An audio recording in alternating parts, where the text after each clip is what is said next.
मध्य प्रदेश के rail infrastructure के लिए आज का दिन ऐतिहासिक साबित होने जा रहा है। प्रधानमंत्री नरेंद्र मोदी देश भर के 75 पुनर्विकसित स्टेशनों के साथ साथ मध्य प्रदेश के 13 अत्याधुनिक रेलवे स्टेशनों का डिजिटल माध्यम से लोकार्पण करेंगे। इन स्टेशनों को अगले 40 से 50 सालों की जरूरतों को ध्यान में रखकर तैयार किया गया है। रेलवे स्टेशनों को सिटी सेंटर के तौर पर विकसित किया गया है, जहां यात्रियों को अंतर्राष्ट्रीय स्तर का अनुभव मिलेगा। यात्रियों की सुविधा के साथ साथ रिटेल आउटलेट्स और कैफेटेरिया, स्थानीय कला संस्कृति को बढ़ावा देने वाले स्टॉल्स के लिए बड़ा स्पेस दिया गया है।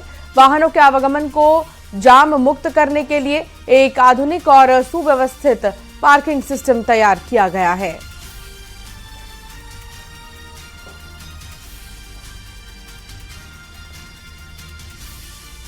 तो इन स्टेशनों का कायाकल्प होगा। देखिए, इसमें विदिशा, सांची, अशोकनगर, शिवपुरी, छतरपुर, छिंदवाड़ा, टीकमगढ़, भिंड, हरपालपुर, बालाघाट, नैनपुर और जुन्नारदेव, ब्योहारी, ये सारे स्टेशन शामिल हैं जिनका कायाकल्प होगा। दिल्ली में भारत मंडपम में भारत टेक्स 2026 में मुख्यमंत्री डॉक्टर मोहन यादव शामिल हुए।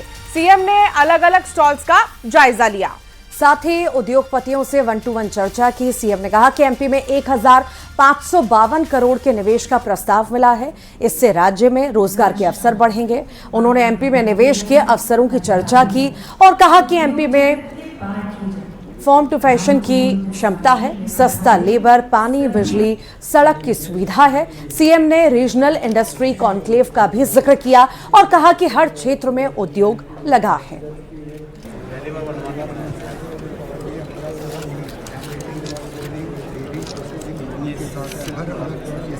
प्रदेश में आज यहाँ 15,700 से ज़्यादा लोगों को रोजगार देने की अलग अलग औद्योगिक घरानों ने घोषणा की है। इस कार्यक्रम में देश के प्रमुख उद्योगपति, निवेशक, व्यापारिक संगठन, बहुराष्ट्रीय कंपनियां, विभिन्न औद्योगिक क्षेत्रों से राज्य को लगभग 1,500 करोड़ से ज़्यादा के जो निवेश की बात कर रहे हैं।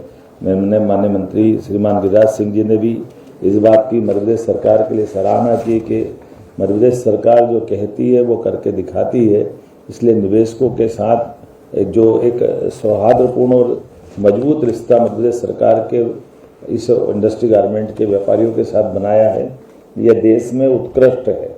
मुझे इस बात का संतोष है कि हम अपने उद्योगपतियों के साथ दिए जाने वाले सभी प्रकार के देयक लाभों के लिए हमने गत माह तक के भी सारे देयक हमने अपने निवर्तन के माध्यम से डीबीटी करते हुए सबके खातों में पहुंचा है। ये लगभग 2 साल में हम 5,500 करोड़ से ज़्यादा की राशि उनके खाते में दे चुके हैं। दिल्ली में सीएम डॉक्टर मोहन यादव ने फेथ कॉन्क्लेव में शिरकत की और इसी दौरान सीएम ने ग्लोबल इन्वेस्टर समिट के लिए निवेशकों को निमंत्रण दिया। दिल्ली में 2 बड़े आयोजनों में 20,193 करोड़ के निवेश के प्रस्ताव मिले हैं। सीएम ने इसे बड़ी उपलब्धि बताया है। उन्होंने कहा कि इससे 27,592 लोगों को रोजगार मिलेगा।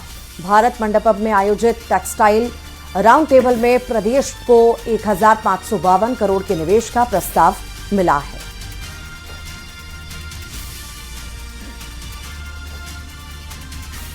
ये तस्वीर आपको दिखा रहे हैं जब सीएम ने फेथ कॉन्क्लेव में शिरकत की और ग्लोबल इन्वेस्टर समिट का उन्हें निमंत्रण भी दिया।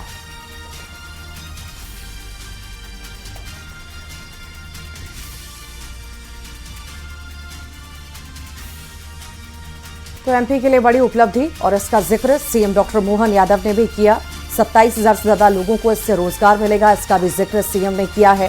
साथ ही साथ फेथ कॉन्क्लेव में शिरकत बड़ी संख्या में उद्योगपतियों ने की और सीएम डॉक्टर मोहन यादव, मध्य प्रदेश के सीएम डॉक्टर मोहन यादव इस दौरान मौजूद रहे। उन्होंने शिरकत की और एक बड़ी उपलब्धि बताया। साथ ही साथ कहा कि बड़े रोजगार के अवसर जो हैं वो पैदा होंगे।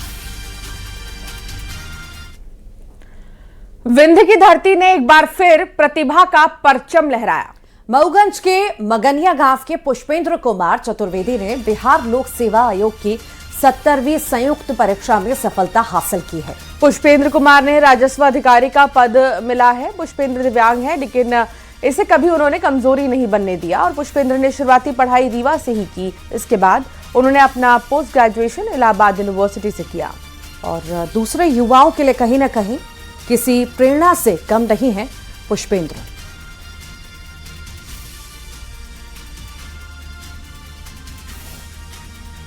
और जैसे मैं 12वीं पास हुआ, उसके बाद से मैं सिविल सेवा की तैयारी में लग गया और मुख्यतः मेरा जो फोकस था वो संघ लोक सेवा आयोग की ओर था।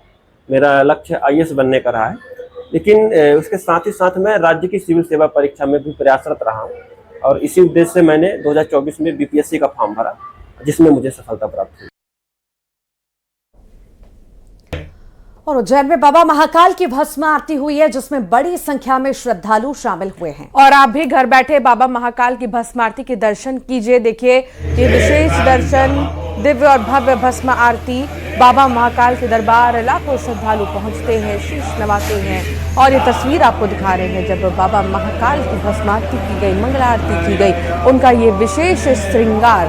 अब बहुत जल्द सावन की शुरुआत भी होने वाली है और उसके पहले भी लगातार श्रद्धालुओं के महाकाल के दरबार पहुंचने का सिलसिला जारी है।